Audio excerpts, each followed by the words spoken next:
ایسی ساڑی رسیلی نے خواب میں بھی نہیں دیکھی تھی۔ ساڑی پہننے کے بعد وہ نئی نویلی دلہن معلوم ہونے لگی اور دیوان جی اس کے بھپن پر ایک بار پھر من مٹے۔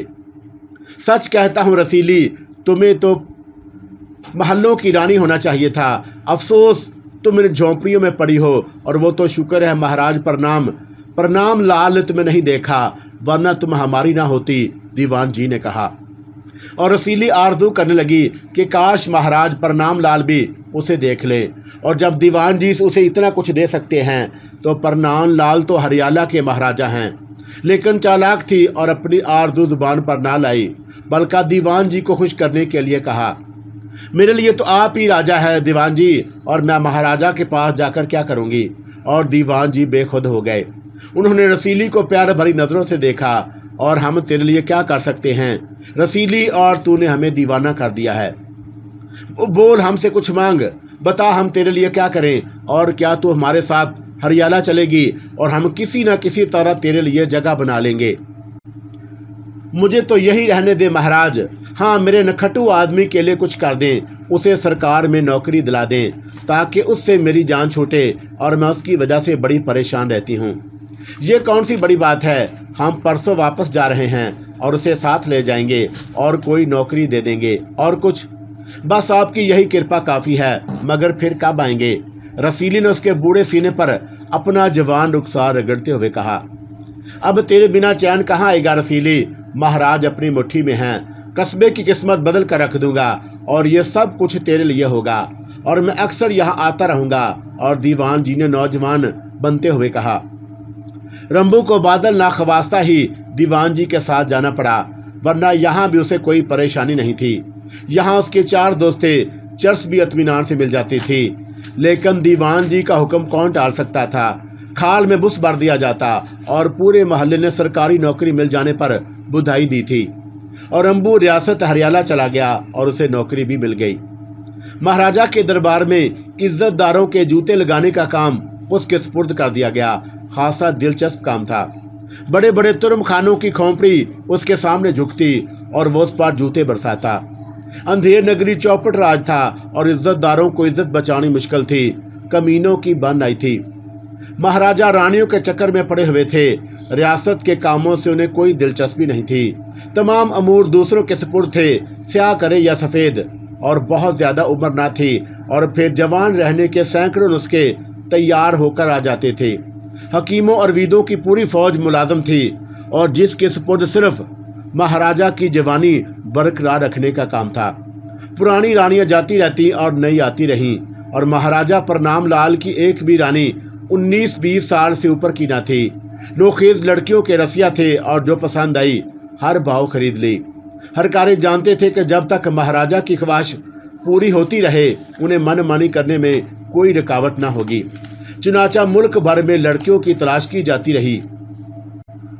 راجا صاحب اپنے شوق کی خاطر ہر سیتا پر آنے کے لیے تیار رہتے تھے۔ ایک ہی تو انہیں شوق تھا، اور اس سلسلے میں بڑے بڑے المیہ جنم لیتے۔ عزت دار عزت لٹنے پر خودکشی کر لیتے، کیونکہ اس کے علاوہ کچھ اور ان کے بس میں نہیں تھا۔ لڑکی دینے سے انکار کیا تو دربار میں بلوا لیے گئے، اور پھر جوتے الگ پڑے، اور لڑکی کو بہرحال آنا ہی تھی۔ اور یہ صورت ریاست ہریالہ کی تھی، جس میں رمبو چمار کو ملازمت ملی تھی۔ چند ہی دنوں میں وہ قصبہ گوبند پورا بھول گیا، اور دیوان جی کا منہ چڑھا ہوا تھا، جو چاہتا مل جاتا۔ بیوی اور بیٹی بھولی بھولی کہانی بن گئی۔ چرس مل جاتی، جو ان دونوں کا بہترین نام بدل تھا، لیکن دیوان جی رسیلی کو نہ بھولے۔ رسیلی نے ان کے دل کو اس طرح بسایا تھا کہ مہینے میں 1 آدھ چکر گوبند پورا کا ضرور لگا لیتے تھے، خواہ کتنے ہی مصروف ہوں۔ اور گوبند پورا جانے کا وقت تو عبادت کا درجہ رکھتا تھا، اور انسان عبادت نہ کرے تو فائدہ ہی کوئی نہیں۔ اور گوبند پورا کی قسمت تو نہ بدلی، البتہ رسیلی کی قسمت ضرور بدل گئی تھی۔ اب وہ دیوان جی کی داشتہ کی حیثیت رکھتی تھی، اور عزت دار لوگوں کے محلے میں رہنے کو مکان ملا تھا، جہاں دنیا بھر کے عیش و عشرت جمع کر دیے گئے تھے۔ سب جانتے تھے، لیکن آنکھیں بند رکھنے میں ہی عزت تھی۔ رسیلی کی ذرا سی ناراضگی مصیبت لا سکتی تھی۔ دوسری طرف رسیلی تھی، اور وہ عیش و عشرت کی زندگی ملنے سے کچھ اور رسیلی ہو گئی۔ دیوان جی بوڑھے تھے اور وہ جوان، اور پھر دیوان تو مہینے 2 مہینے میں ایک آدھ بار ہی آتے تھے، اور رسیلی کے جوان جذبات پورے 30 دن بھڑکتے رہتے، اور اب تو پرکاش بابو نے بھی آنا چھوڑ دیا تھا۔ نہ جانے خوف کی وجہ سے یا ناراض ہو گئے تھے، اور رسیلی کو ان کی کیا پرواہ ہو سکتی تھی۔ پورے قصبے میں پرکاش بابو ہی تو نہیں تھے، چنانچہ آج کل ہر بنسی کی قسمت زوروں پر تھی، اور ہر بنسی پڑوس کا نوجوان لڑکا تھا، خالص برہمن ذات کا تھا۔ لیکن ان دنوں رسیلی کی ذات بہت اونچی تھی، کیونکہ وہ دیوان جی کی منظور نظر تھی۔ ہر بنسی کے والدین بیٹے کی تباہی پر خون کے آنسو روتے تھے، لیکن کسی میں ہمت نہ تھی کہ رسیلی کے ہاتھ جانے سے روک دے۔ اگر رسیلی کو پتہ چل گیا کہ اس کے محبوب کو روکنے کی کوشش کی گئی ہے تو پنڈت جی کا کریا کرم ہی ہو جاتا۔ وقت گزرتا رہا اور رسیلی کے محبوب بدلتے رہے۔ قصبے کی کئی اونچی ذات کے لونڈے تباہ ہو چکے تھے، صرف ایک گھرانے نے احتجاج کیا، لیکن اس کا جو حشر ہوا وہ دوسروں کو عبرت حاصل کرنے کے لیے کافی تھا۔ گھرانہ میں ایک کھڑے برہمن سیدو گپت کا تھا، اور جن کا نوجوان بیٹا مادو رسیلی کی نگاہوں میں چڑھ گیا تھا۔ مادو پہلوانی کرتا اور اس کا خوبصورت بدن دیکھنے دکھانے کے قابل تھا۔ قسمت کا مارا ایک دن رسیلی کے گھر کے سامنے سے نکل رہا تھا اور اس رسیلی کی نگاہوں کو بھا گیا، اور پھر جو رسیلی کی نگاہوں کو بھا جائے وہ اس کے پنجے سے بچ جائے۔ اور دوسرے دن وہ رسیلی کے گھر میں تھا، اور تیسرے دن اس کی خوابگاہ میں، اور بات سیدو گپت تک جا پہنچی۔ اس کے تو ہاتھوں کے طوطے اڑ گئے اور سیدھا رسیلی کے گھر جا پہنچا۔ مادو وہیں موجود تھا اور رسیلی کی آغوش میں لیٹا ہوا تھا۔ سیدیو نے اس کے بال پکڑے اور اسے مارتا ہوا باہر لے آیا، اور پھر گھر جا کر اس نے بیٹے کو اتنا مارا کہ اسے ہلدی چونا لگا کر چارپائی پر لیٹنا پڑا۔ رسیلی خاموشی اختیار کر گئی، اور سیدیو کی اس حرکت کو بخشنے کا سوال ہی نہیں پیدا ہوتا تھا۔ ہاں، دیوان جی کے آنے تک خاموشی ضرور تھی، اور دیوان جی آئے اور رسیلی نے ان سے کہا کہ مدیو کے بیٹے نے اس کی عزت لوٹنے کی کوشش کی ہے۔ اس نے اس سلسلے میں مدیو کو بھی برابر کا مجرم قرار دیا اور کہا کہ وہ لوگوں کو اس کے خلاف نبھاتا ہے۔ بس پھر کیا تھا، اور دیوان جی نے تحقیقات کی ضرورت بھی نہ سمجھی۔ سیدیو کے گھر پہنچے اور اس کا مال اسباب حقے سرکار ضبط کر لیا گیا، اور اس کے بیٹے کا منہ کالا کر کے بال بچوں سمیت قصبے سے نکال دیا گیا۔ کس کی مجال تھی کہ آواز اٹھا سکے، اور کس کی ہمت تھی کہ حقیقت بتا سکے۔ بہرحال اس قصبے سے پوری قصبے کو عبرت ہو گئی، اور دل ہی دل میں وہ رسیلی سے نفرت کرنے لگے، لیکن اس نفرت کا اظہار آپس میں بھی نہ کرتے، اور یوں رسیلی کی بادشاہت ہو گئی۔ لیکن ہر کمال کو زوال ہوتا ہے، اور رسیلی جس انداز میں دولت حسن خرچ کر رہی تھی وہ زیادہ عرصے تک کہاں برقرار رہ سکتا تھا، اور اس کی جوانی پر بڑھاپے کی تہ چڑھنے لگی، اور دیوان جی بھی اب مردہ ہونے لگے تھے، اور اب ان میں آنے کا وقفہ بڑھ گیا تھا۔ پہلے 2 ماہ اور پھر 3 ماہ، اور اس کے بعد کئی ماہ گزر جاتے۔ رسیلی کے لیے باقاعدہ سے روپیہ بھی نہیں آ رہا تھا، اور رسیلی بے وقوف نہیں تھی۔ اسے احساس تھا کہ کسی وقت حالات خراب بھی ہو سکتے ہیں، چنانچہ اس نے برے وقتوں کا انتظام کر لیا تھا۔ وہ عیش و عشرت نہ سہی، زندگی گزارنے کے لیے کچھ نہ کچھ ہونا ضروری تھا۔ ویسے تھی ذہین، حالات کو پڑھنا جانتی تھی، اور وہ ابھی اس کی عمر اتنی نہیں ہوئی تھی کہ خواہشات مر جاتی، لیکن اس نے اپنے تمام جال سمیٹ لیے تھے اور گوشہ نشین ہو گئی، اور اس طرح اس کا بھرم قائم تھا۔ لوگ اب بھی اسے خوف کھاتے، لیکن اب ان کی شکایتیں دور ہونے لگی۔ لیکن اب ایک اور نیا فتنہ جنم لے رہا تھا، اور یہ تھا گوندنی، حسین گوندنی، اور جس کی عمر اب 14 سال کے قریب ہو گئی تھی۔ اور گوندنی نے جس ماحول میں آنکھ کھولی تھی اس نے اسے 10 سال بعد کے سبق پڑھا دیے تھے، اور وہ اپنی عمر سے 10 سال آگے کی تھی۔ 8 یا 9 سال کی عمر میں وہ دنیا کے اسرار و رموز سے واقف ہو گئی تھی۔ ماں کے دلچسپ مشغلے پر وہ پڑی اور دلچسپی سے چھپ چھپ کر دیکھتی تھی، اور اس کے ننھے سے دل میں کونپلیں پھوٹنے لگتی تھیں، اور پھر رسیلی سے اس سے زیادہ احتیاط بھی نہ برتتی تھی، نہ جانے کیوں۔ بہرحال گوندنی 12 سال کی عمر میں پوری طرح جوان ہو گئی، اور اس کا حسن قابل دید تھا۔ کس کی مجال تھی کہ اسے دیکھے اور دل پکڑ کر نہ رہ جائے۔ قدرت نے ایسے سانچے میں ڈالا تھا کہ جس کا ثانی ہی نہ تھا۔ مومی جسم، حسین رتی نقوش، اور دیکھنے والوں نے تو اس کے پیدا ہوتے ہی اس کے حسن کی قسمیں کھانا شروع کر دی تھی۔ لیکن گوندنی ماں کی طرح فراخ دل نہیں تھی۔ اس نے اپنے ترکش اپنے قابو میں رکھے تھے اور بہت سے لڑکوں نے اس کی طرف بڑھنے کی کوشش کی، لیکن اس کی سخت نگاہ سے ان کے حوصلے پست ہو گئے اور وہ ان سب کو حقیر سمجھتی تھی، اور کیوں نہ سمجھتی، اور بڑی بڑی اونچی ذات کے لوگوں میں اس جیسا حسن نہ تھا۔ پورے قصبے میں اس کی ٹکر کی ایک بھی لڑکی نہیں تھی، اور گوندنی کو اپنے حسن پر بے پناہ ناز تھا۔ وہ جانتی تھی کہ اس کا حسن ان کنگلے چھوکروں کے لیے نہیں ہے، وہ تو محلوں کے لیے بنی ہے، اور محلوں کی یہی وجہ تھی کہ اسے محلوں کے راز جاننے سے بہت دلچسپی تھی۔ پرنام لال کے محل کے بارے میں جہاں سے معلومات ہوتی کرتی تھی، اور اس حسین لڑکی کا دماغ بڑا سیاسی تھا، وہ ہمیشہ گہرائی میں سوچنے کی عادی تھی، اور اس کی تیز نگاہ ایک لمحے میں سامنے والے کا دل بدل لیتی، لیکن عمر کے لحاظ سے معصوم بنی رہتی، اور لوگ اسے بچی ہی سمجھتے تھے، اور یہاں تک کہ رسیلی کو بھی ابھی تک یہ احساس نہیں ہوا تھا کہ گوندنی جوان ہو گئی ہے، اور 14 سال کی عمر ہی کتنی کھانے پینے کے دن ہوتے ہیں، اور وہ اس کی طرف سے بے پرواہ تھی، اور یوں بھی لب پر آرزو رہنے لگی تھی۔ اسے احساس ہو گیا تھا کہ اب وہ بڑھاپے کی منزل کی طرف بڑھنے لگی ہے، اور یہ احساس کافی تکلیف دہ تھا۔ رمبو کی تو سوچ زندگی برابر تھی، اور پھر اس کی ذات تو اب ایک بھولی بسری کہانی بن گئی تھی۔ نہ رسیلی اب اس کی شکل دیکھنا چاہتی تھی، اور نہ اس کے نام سے خود کو وابستہ کرنا چاہتی تھی۔ گوندنی نے ماں کے کھیل دیکھے تھے، اور ان کھیلوں سے بخوبی واقف تھی۔ ماں نے دیوان جی کا انتخاب کر کے اپنی حالت سنبھال لی تھی، اور دیوان جی کی حد تک تو غنیمت تھا، لیکن دوسرے نوجوان اسے پسند نہ تھے۔ وہ کیا حیثیت رکھتے تھے، اور ماں خواہ مخواہ انہیں اہمیت دیتی تھی۔ ان سے لطف تو لیا جا سکتا ہے، اور انہیں کوئی اہمیت نہیں دی جا سکتی۔ نہ جانے کب تک گوندنی اس کے بارے میں منصوبے بناتی رہی، اور اس نے اپنے شیطانی ذہن میں بہت سے پروگرام ترتیب دے لیے تھے۔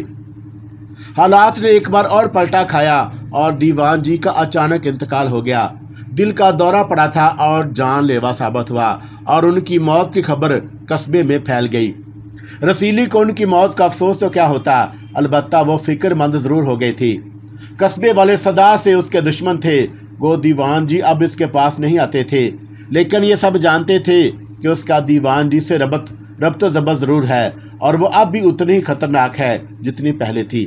لیکن دیوان جی کے موت کے بعد قصبے والے شیر ہو سکتے تھے، اور اس کے ساتھ کوئی برا سلوک بھی کر سکتے تھے، اس لیے اس نے ارد گرد نگاہ ڈالی، اور اس کا کوئی دوست نہیں تھا، اور اب ایسی ہی کوئی ترکیب کارگر ہو سکتی تھی جو بہت ٹھوس ہو۔ لیکن وہ ترکیب کیا ہو سکتی تھی، وہ سوچتی رہی، اور ایک ترکیب اس کے ذہن میں آ ہی گئی۔ ایک طویل عرصے کے بعد اسے رمبو یاد آیا تھا۔ رمبو بہرحال اس کا شوہر تھا، اور اس نے انتہائی محبت برا خط رمبو کو لکھا، اور اس سے کہا کہ اس کی بیٹی اسے ایک بار دیکھنا چاہتی ہے، اور چند روز کے لیے ہی صحیح وہ آ کر مل جائے۔ اور جب رمبو کو خط ملا تو اس کے دل میں پرانی یادیں جاگ اٹھی۔ گو اسے علم تھا کہ گوندنی اس کی بیٹی نہیں ہے، اور رسیلی اس کی بیوی تو ہے، اور پھر قصبے والوں سے اس کی دوستی بھی، اور کیوں نہ قصبے والوں کو اپنی شان دکھائی جائے۔ چنانچہ وہ بڑی تحمید کر کے گوبند پورہ پہنچ گیا۔ رمبو چرس اب بھی اسی انداز میں پیتا تھا، لیکن شاہی محل میں رہ کر اس کا حلیہ ہی بدل گیا تھا۔ اچھی غذا اور برے نشے کے اثرات کم کر دیے تھے۔ قصبے والے اسے دیکھ کر حیران رہ گئے، اور کچھ نے اسے رسیلی کی شکایتیں کی، اور کچھ حالات کا انتظار کرنے لگے۔ لیکن رسیلی کے اس کی زبردست تیاریاں کیے بیٹھی تھیں، اور اس نے ایسی آگو کی لکڑی گمائی کہ چکرا کر رہ گیا، اور اس سے پہلے کہ رسیلی نے ایسی محبت کا اظہار کبھی نہیں کیا تھا۔ رسیلی کا کام بن گیا، اور رمبو نے قصبے والوں کو ایسے قصے سنائے کہ دم کھڑ کر رہ گئے۔ اس نے بتایا کہ راجہ پرنام لال اس کی مٹھی میں ہے، اور وہ جب چاہے اور جسے چاہے تختہ دار پر کھینچ سکتا ہے، اور قصبے والوں نے اس سے خوف زدہ رمبو تو دیوان جی سے بھی زیادہ طاقتور نکلا، اور بہرحال وہ اس لیے رسیلی کی پوزیشن اب بھی کافی مستحکم ہے۔ دوسری طرف رمبو کچھ اور سوچ رہا تھا۔ اس نے گوندنی کو دیکھا اور دیکھتا ہی رہ گیا۔ اس نے شاہی محلات کی رانیوں کو بھی دیکھا تھا۔ گوندنی کی اس کی خاک بھی نہیں تھی، اور پرنام لال سندر ناریوں کے دیوانے تھے۔ گوندنی کی بیٹی تو تھی نہیں جو اسے خیال ہوتا، اور اگر گوندنی پرنام لال کو پسند آ جائے تو وارے نیارے ہو سکتے ہیں، اور اس نے یہ بات دل میں رکھ لی۔ ابھی کرنا مناسب نہیں تھا، اور پہلے پرنام لال جی تک پہنچ ضرور تھی، اور محل کا ایک ادنا وہ ملازم تھا۔ اس نے رسیلی کی توقعات کے خلاف اس سے کہیں زیادہ محبت کیا اور گوندنی کو تو ہر وقت کلیجے سے لگائے رکھتا اور گوندنی اس کا مستقبل تھا۔ پھر وہ بیوی کو تسلی بخش دے کر باقاعدہ رقم بھیجنے کا کہہ کر چلا گیا۔ دیوان جی کی موت کی کمی پوری ہو گئی تھی اور رسیلی پھر شیر بن کر قصبے والوں کے دل کے حوصلے پست کر گئے۔ دوسری طرف گوندنی اپنی تفریح شروع کر چکی تھی، چنانچہ روزانہ صبح کو گاچی تالاب پر جانا شروع کر دیا۔ گاچی تالاب یوں تو برہمنوں کے اشنان کی جگہ تھی اور کسی اچھوت نے اس میں نہانے کا تصور بھی نہیں کیا تھا۔ چنانچہ پہلے دن جب گوندنی وہاں گئی تو برہمنیں اسے دیکھ کر ششدر رہ گئیں، اور پھر جب گوندنی نے کپڑے اتار کر تالاب میں چھلانگ لگا دی تو برہمنیں رام رام کرتی ہوئی باہر نکل آئیں، اور آن کی آن میں یہ خبر پورے قصبے میں پھیل گئی کہ گوندنی نے تالاب گندا کر دیا ہے اور اب وہ کسی برہمن کے اشنان کے قابل نہیں رہ گیا۔ بڑے بڑے لوگوں کی میٹنگ ہوئی اور طے یہی پایا کہ عزت بچانی ہے تو اس تالاب میں نہانا چھوڑ دیا جائے، اسے گوندنی کے لیے رہنے دیا جائے، ورنہ اگر سب کو دربار میں طلب کر کے جوتے لگائے گئے تو کیا رہ جائے گا۔ اور گوندنی کی شکایت بھی بیسوں تھی، البتہ قصبے والوں کی نفرت کچھ اور بڑھ گئی۔ لیکن نوجوانوں کے لیے یہ بات بہت دلکش تھی کہ گوندنی گاچی تالاب پر نہانے جاتی ہے، اور گوندنی کے حسن کے پورے قصبے میں دھوم تھی۔ نوجوان اس کے دیوانے تھے اور وہ اس کے انتظار میں آنکھیں بچھائے رہتے۔ لیکن اول تو وہ جوان تھی اور دوسری بات یہ کہ وہ اس سے عشق جتانے کی ہمت نہیں رکھتے تھے۔ لیکن گاچی تالاب اب حسن کی جنت تھا، اور اس جنت میں کیوں رہ جاتے، اور تالاب کے گرد کماد کے کھیت پھیلے ہوئے تھے اور فصل پکنے والی تھی۔ بڑے بڑے جھاڑ جھنکار کھڑے تھے جو نوجوانوں کو چھپانے کے لیے کافی تھے۔ چنانچہ ایک دن جب گوندنی نے لہنگا اور چولی اتار کر تالاب کے کنارے رکھی اور پانی میں اترنے لگی تو اسے کماد کے پودے ہلتے ہوئے محسوس ہوئے۔ اس کی تیز آنکھوں نے فوراً اندازہ کر لیا کہ کم وقت کوئی موجود ہے، اور اس بات سے تردد کا سوال ہی نہیں تھا، اور وہ تو خود یہی چاہتی تھی کہ نوجوان اس کے حسن کو دیکھیں اور سلگتے رہیں۔ چنانچہ وہ مچھلی کی طرح تالاب میں تیرتی رہی، اور اس کی آنکھوں نے پودوں سے کئی سر ابھرتے دیکھ لیے تھے، اور ان میں سے کئی چہروں کو وہ پہچان بھی گئی تھی۔ بڑے بڑے مہاتما تھے۔ اس کے دل میں مسرت کی گدگدی ہونے لگی، اور کافی دیر تک وہ تالاب میں نہاتی رہی اور پھر باہر نکل آئی۔ لوگوں کی نگاہوں سے بے نیاز رہ کر اس نے بڑے سکون سے کپڑے پہنے اور واپس چل پڑی۔ روز کا معمول بن گیا اور نوجوان نہ جانے کس طرح رات گزارتے تھے، اور صبح ہونے کے پہنچنے سے پہلے ہی کھیتوں میں رونق ہو جاتی اور گوندنی تالاب میں اترتی اور وہ دل پکڑ کر کھڑے رہتے۔ اس دن موسم ابر آلود تھا اور فضا گنگنا رہی تھی۔ گنگولی ٹھاکر ہری چند کا لڑکا تھا اور قصبے کے گنڈوں میں شمار ہوتا تھا۔ وہ کھیتوں سے باہر نکلا اور گوندنی تالاب میں کود چکی تھی اور وہ تالاب کے کنارے پہنچ گیا۔ گوندنی، اس نے لرزتی ہوئی آواز میں پکارا، ہے دیا، موئے بے شرم تو یہاں کیا کر رہا ہے؟ دیکھتا نہیں میں نہا رہی ہوں، گوندنی نے کہا۔ میں بھی آ جاؤں گوندنی، اور گنگولی نے کہا۔ ماں بہنیں نہیں ہیں گھر میں، جا چلا جائے یہاں سے۔ آج نہیں جاؤں گا گوندنی، چاہے کچھ بھی ہو جائے۔ گنگولی اپنے کپڑے اتارنے لگا اور گوندنی تیزی سے دوسرے کنارے کی طرف لپکی۔ ساتھ ہی وہ بچاؤ بچاؤ چیخ رہی تھی، اور حسن کی پکار نے بہت سے گیڈروں کو شیر بنا دیا، اور بہت سے لڑکے کماد کے کھیتوں سے باہر نکل آئے، اور گوندنی بھی پانی سے نکل آئی تھی۔ کیوں اسے تنگ کر رہا ہے بے گنگولی؟ اور آگو ہیر کے لڑکے نے گھرا کر کہا، واپس چلا جا بے ہیرے، اور کیوں تیری شامت آئی ہے؟ گنگولی نے سرخ آنکھیں نکال کر کہا، اور گوندنی کے کپڑے اٹھا لیے۔ کپڑے دے دے اس کے گنگولی، ورنہ اچھا نہ ہوگا۔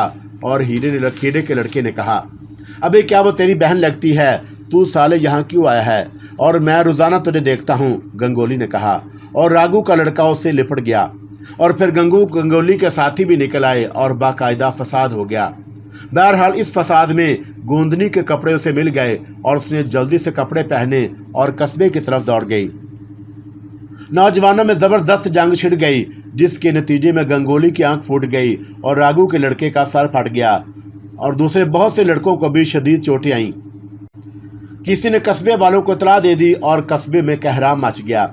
بزرگ دوڑے آئے اور انہوں نے بمشکل بیچ بچاؤ کرایا، لیکن گاچی تالاب پر ہونے والے جھگڑے کی بنیاد کوئی بتانے کے لیے تیار نہیں تھا۔ زخمی نوجوان شفا خانے پہنچ گئے اور بات بھی چھپی نہ رہ سکی۔